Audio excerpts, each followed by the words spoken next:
Hello kids, I am Bhanu sir. बेटा अपन continue कर रहे हैं चैप्टर 4 क्वाड्रेटिक इक्वेशन की वर्ड प्रॉब्लम्स को। लास्ट क्लास में अपन ने कुछ अच्छी वर्ड प्रॉब्लम्स को डिस्कस करा था। आई होप आपने उस वीडियो को ढंग से समझा होगा और उसकी प्रैक्टिस भी जरूर करी होगी। आज अपन और भी अच्छी वर्ड प्रॉब्लम्स को डिस्कस करना स्टार्ट करेंगे, तो फटाफट से रफ कॉपी और पेन निकालो और पढ़ाई स्टार्ट करो। देखो, आज का जो टॉपिक है वो स्टार्ट होगा क्वेश्चन नंबर 6 के साथ। आज का टॉपिक स्टार्ट होगा क्वेश्चन नंबर 6 के साथ। Now what is question number 6? सबसे पहले अपन इसकी सारी हाइलाइट्स को मार्क करेंगे, ठीक है, और उसके बाद अपन इसकी इक्वेशन पे फोकस करेंगे। Denominator of a fraction, denominator is one more than twice the numerator. एक फ्रैक्शन का जो डिनोमिनेटर है वो न्यूमरेटर के डबल से एक ज्यादा है। मतलब अगर यहां न्यूमरेटर है 5 तो 5 का डबल करो 10, उसमें एक ऐड करो 11, ये है आपका डिनोमिनेटर। न्यूमरेटर के डबल से एक ज्यादा है आपका डिनोमिनेटर। ये पहले स्टेटमेंट का मीनिंग है। Next, if sum of the fraction, sum कर रहे हैं किसका? फ्रैक्शन का और उसके रेसिप्रोकल का। सम यानी कि ऐड करना, तो उससे हमारे को ये इसका रिजल्ट मिल गया। तो अब अपने को बोला गया है फाइंड करो फ्रैक्शन की क्या वैल्यू होगी।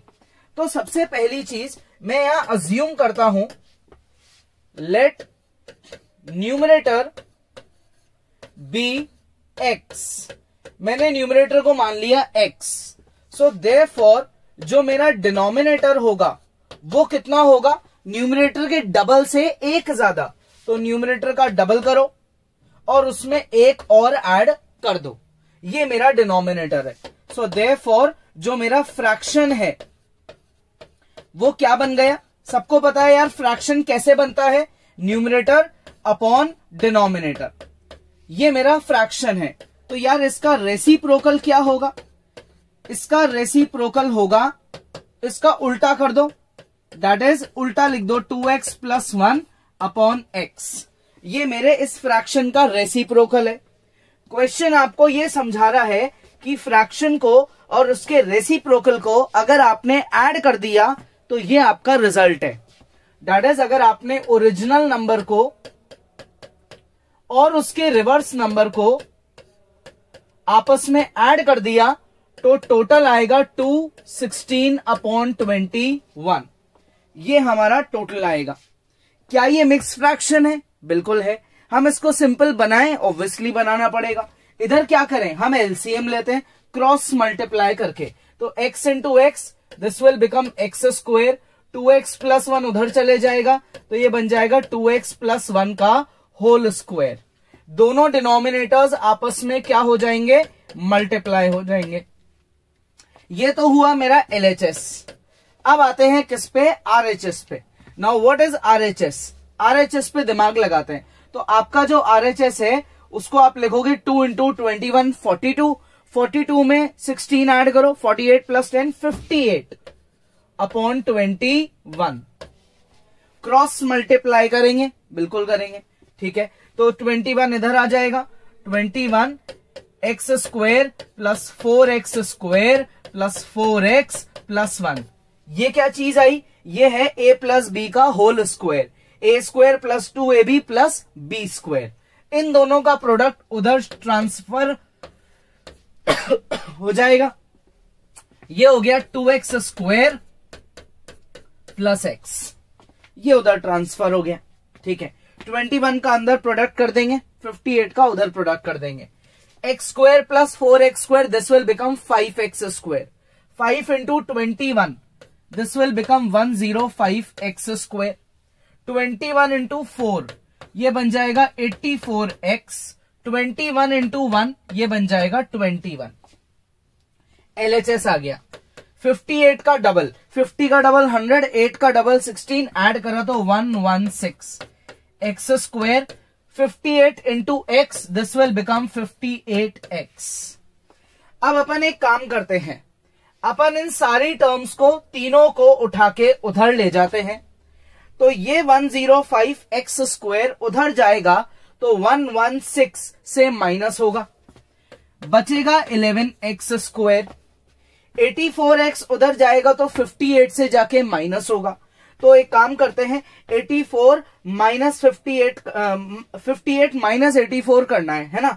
तो 84 में से एक बार 50 को सबट्रैक्ट करो, कितना आया 34, 4 और कम करो 30, 4 और कम करो 26, माइनस का 26 माइनस का 21 इज इक्वल टू 0।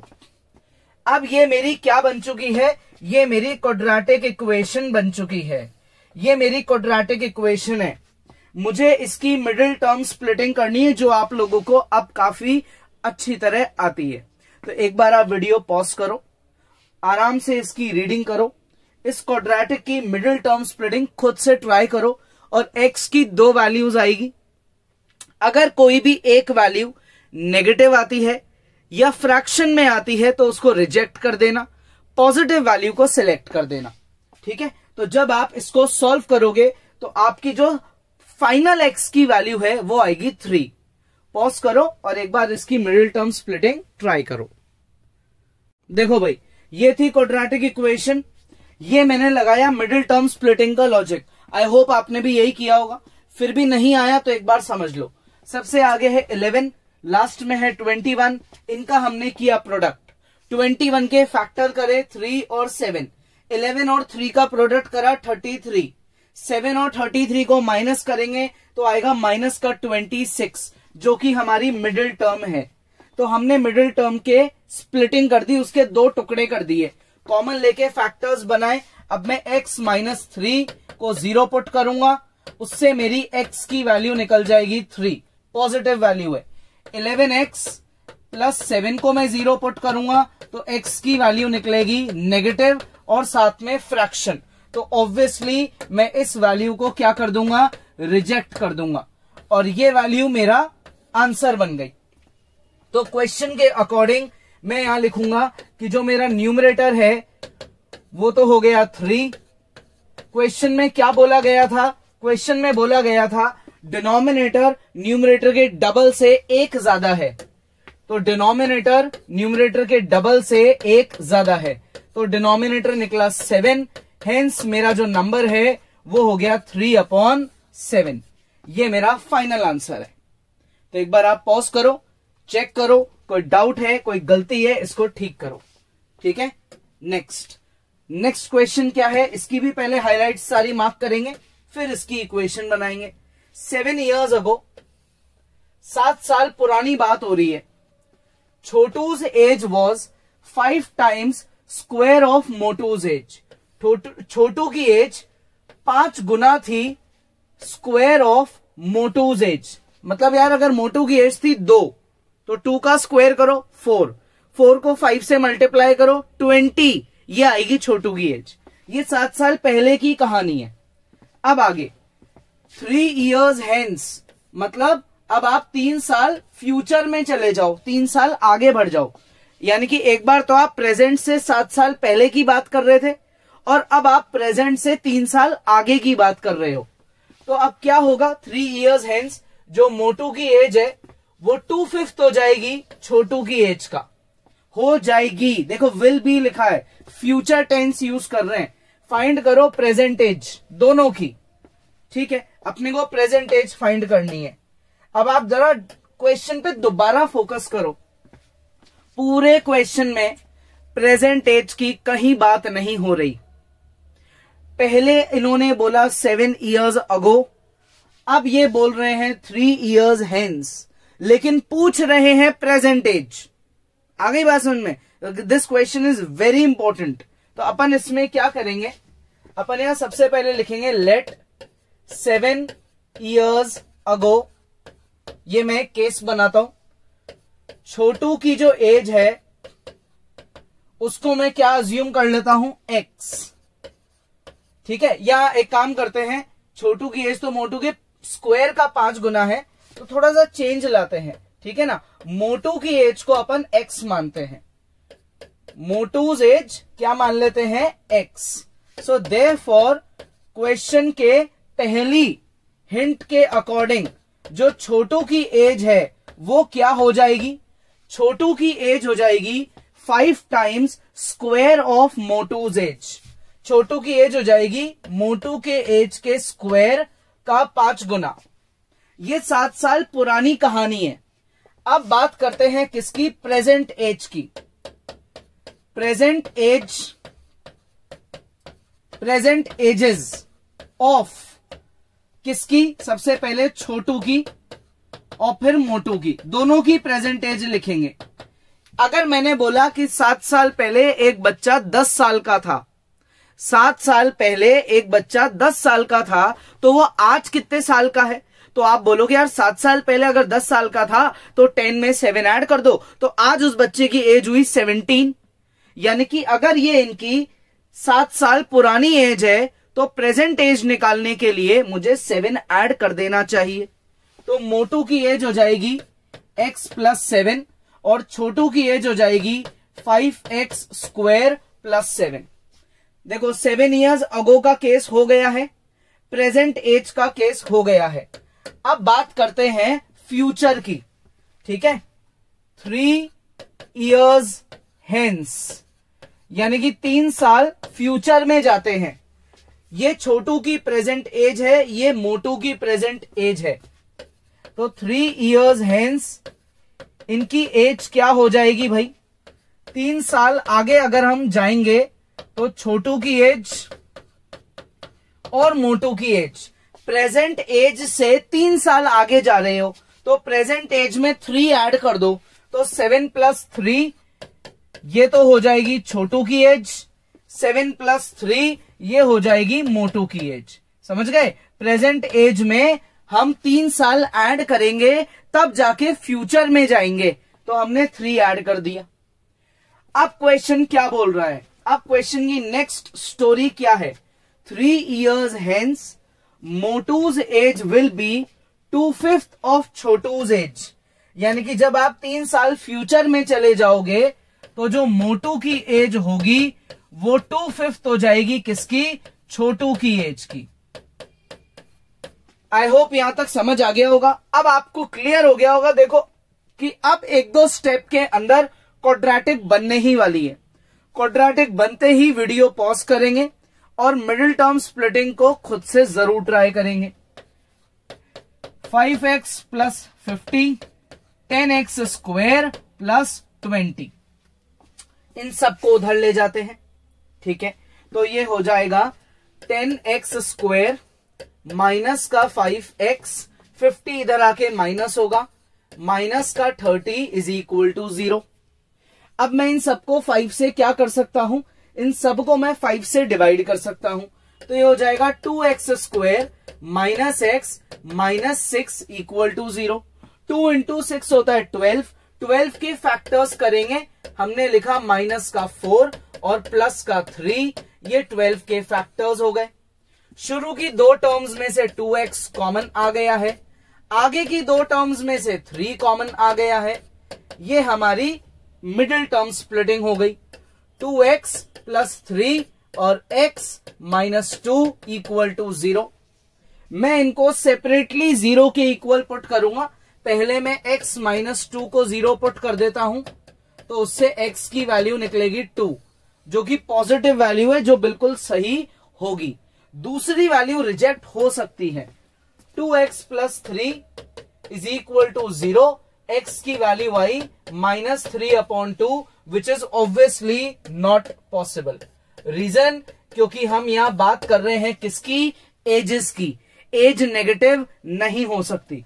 तो हमने क्या निकाल लिया? x की सही वैल्यू निकाल ली 2। अब आते हैं किस पे? Find there present ages. क्या इनकी प्रेजेंट एजेस ये है? ये इनकी प्रेजेंट एज है, तो मुझे इसको फाइंड करना है। मेरे पास x की वैल्यू है, तो मैं इस x की वैल्यू को यहां पुट कर देता हूं। कॉमन बात है, आ जाएगी प्रेजेंट एज। तो अब मैं बस यहां क्या करूंगा? प्रेजेंट एज लिखने वाला हूं। तो प्रेजेंट एज, ठीक है, ऑफ पहले किसकी निकालें? मोटू की निकालें। मोटू की प्रेजेंट एज है x प्लस कितनी? 7, which is equal to x की वैल्यू क्या आई थी अपनी? x की सिलेक्टेड वैल्यू आई थी 2, तो 2 + 7, तो 2 + 7, मोटू की प्रेजेंट एज हो गई 9 ईयर्स। और बात करें छोटू की, तो छोटू की प्रेजेंट एज क्या होगी? छोटू की प्रेजेंट एज थी 5x² + 7, 5 × 2 का स्क्वायर प्लस 7, 2 का स्क्वायर 4, 5 4 = 20 + 7 27। ये इनकी क्या है? प्रेजेंट एजेस है। और आगे क्या लिखेंगे? ईयर्स। ऑब्वियसली एज किसमें लिखी जाती है? क्या यूनिट होती है? ईयर्स। ये इन दोनों बच्चों की प्रेजेंट एज है। ठीक है, पॉज करेंगे और एक बार इसको खुद से ट्राई करेंगे। ट्राई कर लिया तो आंसर को वेरीफाई करेंगे, कोई मिस्टेक है तो उसे ठीक करेंगे। अब आते हैं नेक्स्ट क्वेश्चन पे। क्वेश्चन आराम से पढ़ेंगे, इसकी हाइलाइट्स को मार्क करेंगे। At present Heena's age is 2 more than, देखो प्रेजेंट आज की बात हो रही है। हीना की जो एज है वो 2 ज्यादा है, 2 ज्यादा है। किससे ज्यादा है? Square of her daughters as, यानी कि जो भी हीना की बेटी की एज है, मान लो बेटी 5 साल की है, तो 5 का स्क्वायर करो 25, उसमें 2 और ऐड करो 27।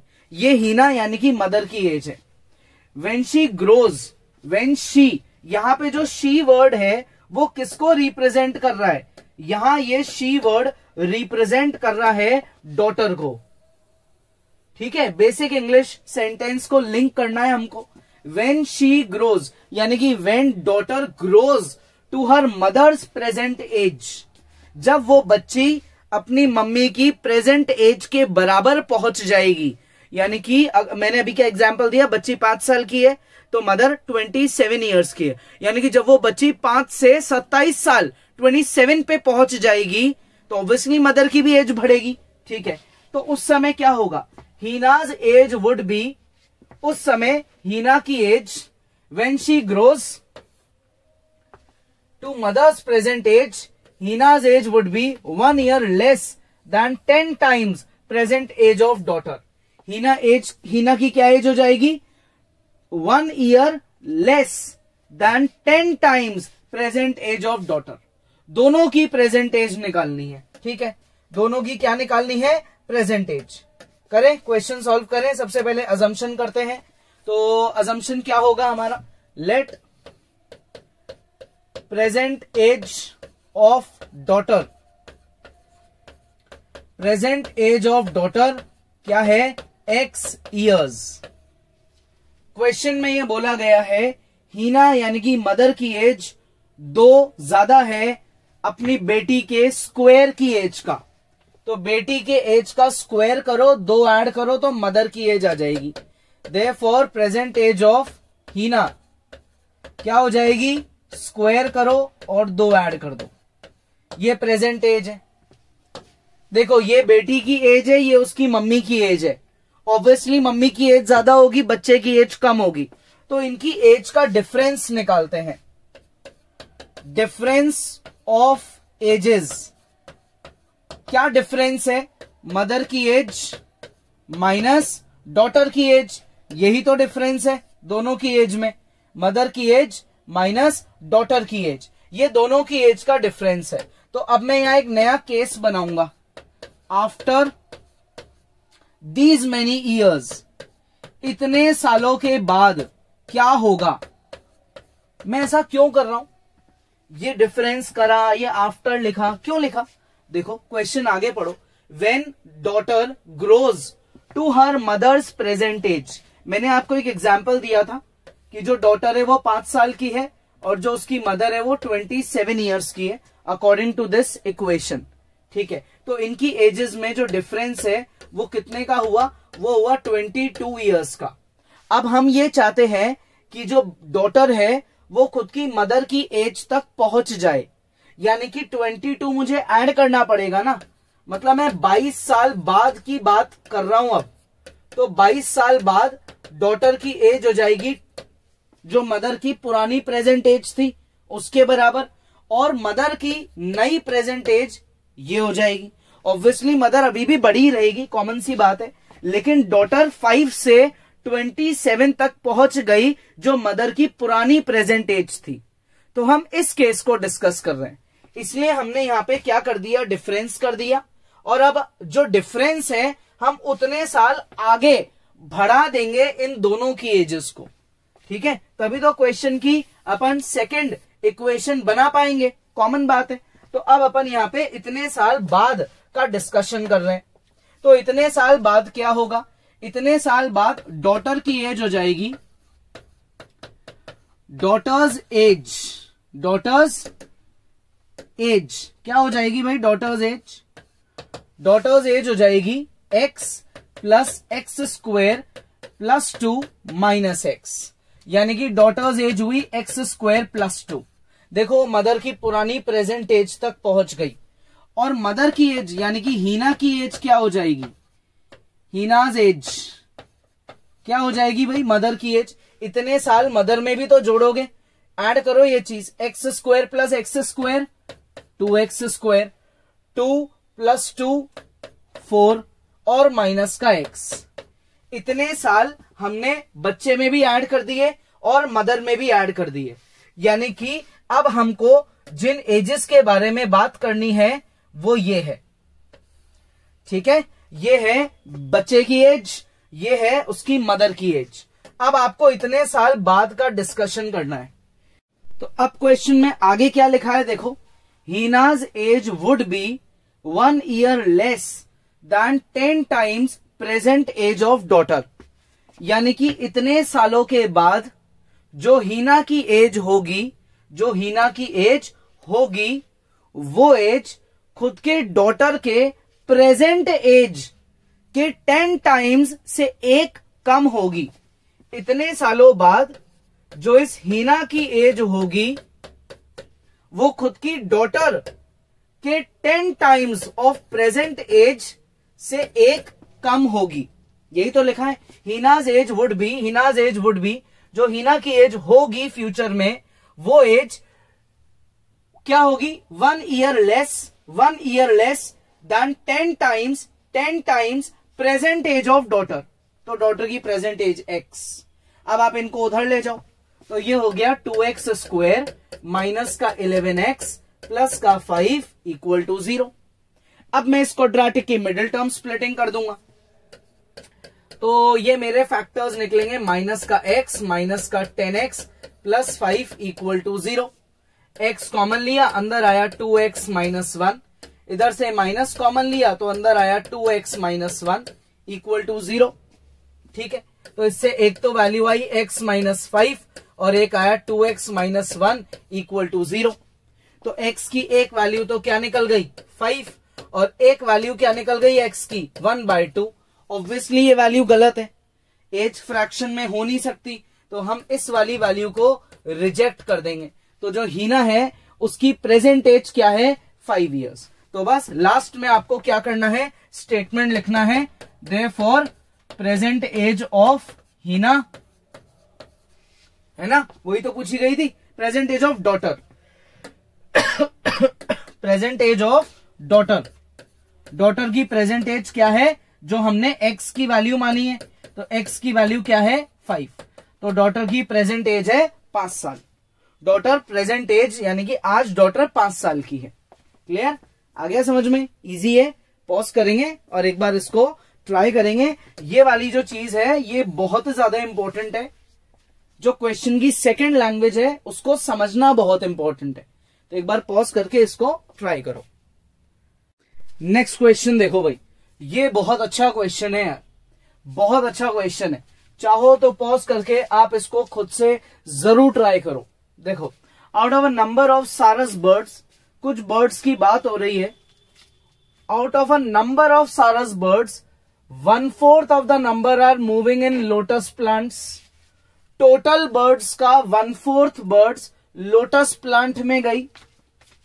1/9 along with 1/4 as well as 7 times the square root of the number move on hill। बची हुई कुछ बर्ड्स हिल पे गई। 56 remaining are in trees. 56 trees पे है। फाइंड करो टोटल नंबर ऑफ बर्ड्स। मैं एक काम करता हूं, यहां एक अजम्पशन करता हूं, let total number of birds be X square.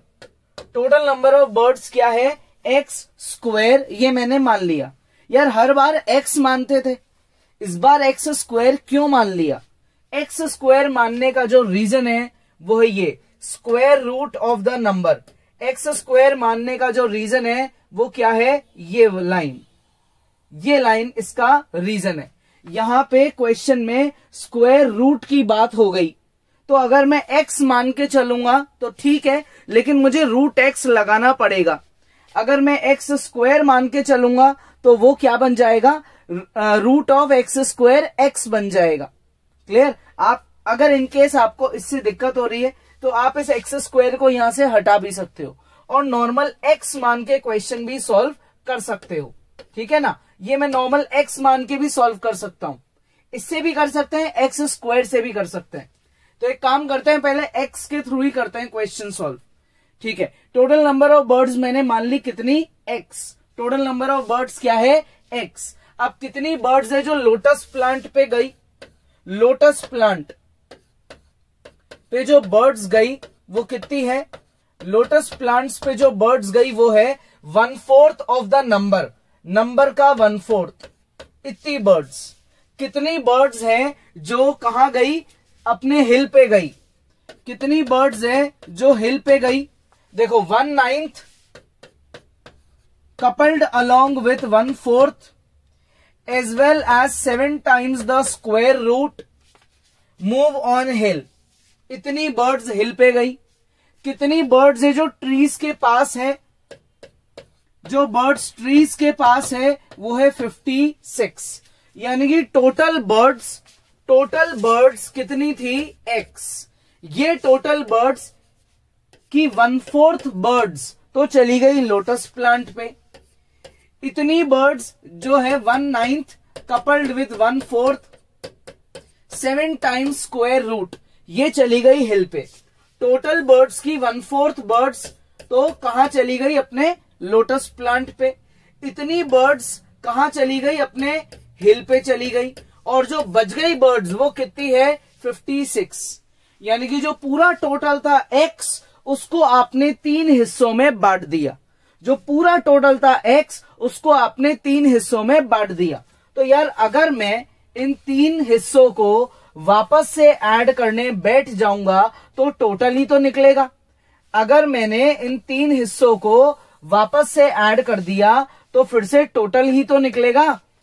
यानी कि अब मैं यहां पे लोटस प्लांट की बर्ड्स, वो बर्ड्स जो कहां चली गई? हिल पे चली गई। क्लियर? और जो 56 रिमेनिंग बर्ड्स है इनको ऐड करूंगा तो मेरी टोटल बर्ड्स वापस आ जाएगी। ठीक है, यहां तक इजी है। एलसीएम लेते हैं। एक काम करते हैं, यहां लिखते हैं सबको मल्टीप्लाई बाय 36। सबको 36 से मल्टीप्लाई कर दो तो ये हो जाएगा मेरा कितना? 9x। ये हो जाएगा कितना? 4x। ये हो जाएगा 9x। 7 इंटू 36, 7 6 42 का 4 कैरी गया, 7 3 21, 252 रूट x। 36 मल्टीप्लाई बाय 56 और ये 36 उधर भी मल्टीप्लाई होगा 36x। अब क्या करें? अब अपन इन सारी टर्म्स को उधर भेज देते हैं। 36x अपनी जगह रहेगा। 9 + 4 13, 13 + 9 कितना हुआ? 13 + 9 हुआ 22। वो उधर जाके माइनस हो जाएगा। 252 रूट x भी दूसरी तरफ जाके माइनस हो जाएगा। माइनस का 56 इंटू 36 ये भी माइनस हो जाएगा। ये सारी टर्म्स उधर जाके नेगेटिव हो गई। 36 में से 22 गया तो ये बचेगा 14। माइनस का 252 रूट x माइनस का 56 मल्टीप्लाई बाय 36। अब मैं एक काम करता हूं, मैं यहां सबको 14 से डिवाइड कर देता हूं। अगर मैंने यहां लिख दिया डिवाइड बाय 14 तो क्या आएगा? x माइनस 252 को 14 से काटेंगे तो 14 1 = 14 हो गया। रिमाइंडर हो गया 11, 11 हो गया 112। 112 को कैसे काटेंगे भाई 14 से? 112 को काटेंगे 8 टाइम्स, तो ये हो गया 1 इंटू 8 रूट एक्स। ठीक है, 14 को इससे काटो, 7 8 जा 56, तो 14 4 जा 4 इंटू 36, तो ये कितना हो गया 36 इंटू 4, ये हो गया मेरा माइनस का 144। ये मेरी इक्वेशन है। अभी ये इक्वेशन यार क्वाड्रेटिक नहीं है, ढंग से देख लो आप, ये इक्वेशन अभी क्वाड्रेटिक नहीं है। कैसे बनाएं इसको क्वाड्रेटिक? मैं यहां लिखता हूं let root x is equals to y, therefore x is equal to y square. Root x को मैंने क्या ले लिया वाई, तो एक्स की वैल्यू क्या हो गई वाई स्क्वायर। ये चीज कर दो अप्लाई, तो इक्वेशन बनेगी y square minus 18y minus 144 equal to 0। अब मैं 144 की फैक्टराइजेशन करूंगा, जिससे कि मेरा क्या आ जाए 18, यानी कि मिडिल टर्म की स्प्लिटिंग करूंगा। तो यार ये क्या फैक्टर्स बनने चाहिए? ये बनने चाहिए वाई स्क्वायर, ठीक है, माइनस का 24y प्लस का 6y, ठीक है, माइनस का 144 इक्वल टू 0। y कॉमन लिया, अंदर आया y माइनस 24, प्लस का 6 कॉमन लिया, अंदर आया y minus 24, y minus 24 whole common लिया, और ये हो गया y प्लस 6 इक्वल टू में 0। y माइनस 24 को 0 पुट करेंगे, y प्लस 6 को 0 पुट करेंगे, यहां से y आ गया 24, यहां से y आ गया माइनस का 6। क्लियर यहां तक? y किसके बराबर है? रूट एक्स के। तो इसका मतलब ये हुआ कि रूट एक्स या तो 24 है, या फिर जो रूट एक्स है वो माइनस के 6 के बराबर है। तो यार रूट कभी नेगेटिव हो सकता है क्या? नंबर ऑफ बर्ड्स कभी नेगेटिव हो सकती है? तो हम इस केस को क्या कर देंगे? रिजेक्ट कर देंगे, ये तो पॉसिबल है नहीं। तो रूट एक्स अगर 24 है तो मैं यहां क्या लिखूंगा? Square both sides. क्या लिखूंगा? Square both sides. तो x हो जाएगा 24 का स्क्वायर, तो x हो जाएगा 576। तो total number of sarus birds कितनी है? 576। ठीक है, क्वेश्चन इज वेरी इंपॉर्टेंट। आप एक बार आराम से इसको ढंग से कॉपी करो, इसकी इक्वेशंस को समझो, क्वेश्चन को 2 बार एटलीस्ट पढ़ो और उसको खुद से जरूर ट्राई करो। ठीक है, क्लियर? अब आते हैं किस पे? नेक्स्ट क्वेश्चन पे। इसकी पहले वही हाइलाइट्स मार्क करेंगे, फिर आगे इक्वेशन बनाएंगे। Area of N isosceles triangle, area isosceles 60, यही हुई main words. Length of each one of its equal sides, length of equal sides कितनी है? 13। फाइंड करो उसकी बची हुई साइड। तो यार ट्राइंगल बनाए, सबसे पहले तो देखो, सबसे पहला काम है ट्राइंगल बना लिया। ठीक है, सबसे पहला काम क्या है? अपन ने ट्राइंगल बना लिया, ये ट्राइंगल बन गया। अब आगे की मेहनत करते हैं। ये पॉइंट है ए, ये पॉइंट है बी, ये पॉइंट है सी। इक्वल साइड्स की जो लेंथ है वो कितनी है? वो है 13। ठीक है, अच्छा ट्राइंगल थोड़ा बड़ा बनाते और ज्यादा क्लियर हो जाएगा। पहले ट्राइंगल थोड़ा सा बड़ा बनाते हैं, है ना। ये अपन ने यहाँ पे ट्राइंगल ले लिया, यहां पॉइंट है ए, यहां पॉइंट है बी, यहां पॉइंट है सी, ये है 13, ये है 13। मुझे ये वाली साइड निकालनी है। ठीक है, तो मैं क्या करूंगा? मैं यहां से कंस्ट्रक्शन ड्रॉप करता हूं। ये अपन ने एक कंस्ट्रक्शन ड्रॉप करा, क्या चीज? परपेंडिकुलर लाइन बना दी। ठीक है, ये अपन ने क्या बना दी? परपेंडिकुलर। अब मैं इस पार्ट को क्या मान लेता हूं? x। इस पार्ट को मैं क्या मान लेता हूं? x। और इस ट्राइंगल में लगाता हूं पाइथागोरस थ्योरम। ठीक है, in triangle A B D, angle D जो है वो 90 डिग्री है। एंगल डी क्या है? 90 डिग्री है। तो मैं यहां लिखूंगा कि मैं क्या यूज करने वाला हूं? Pythagoras theorem. क्या होता है पाइथागोरस थ्योरम?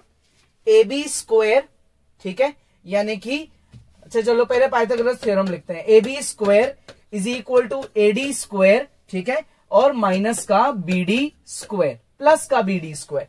हाइपोटेन्यूज का square is equal to perpendicular का स्क्वायर प्लस बेस का स्क्वायर। ठीक है, हाइपोटेन्यूज है मेरी 13, परपेंडिकुलर मुझे पता नहीं है, बेस है मेरा x। 13 का स्क्वायर कितना होता है 169, x स्क्वायर उधर जाके माइनस हो जाएगा, तो AD स्क्वायर की वैल्यू हो गई 169 माइनस x स्क्वायर। तो इससे मेरी AD की वैल्यू क्या हो गई, under root 169 minus x square. ये AD की लेंथ आ चुकी है।